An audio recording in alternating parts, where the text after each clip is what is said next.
আপনারা আসবেন, মনোনয়ন ফর্ম দিবেন। সম্মানিত সাংবাদিকবৃন্দ এবং প্রিন্ট মিডিয়া যারা আছেন, আজকে আমাদের বাংলাদেশের বৃহত্তর একটি দল, রাজনৈতিক দল, যে দলটার নাম হলো জনকল্যাণ পার্টি।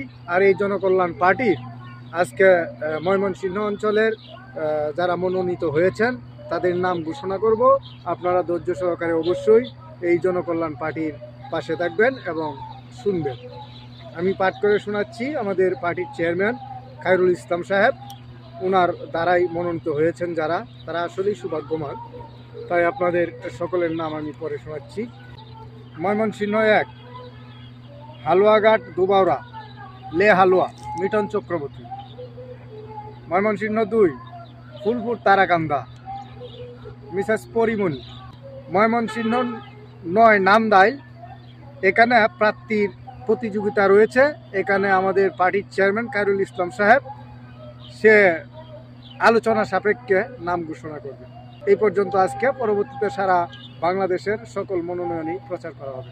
ধন্যবাদ।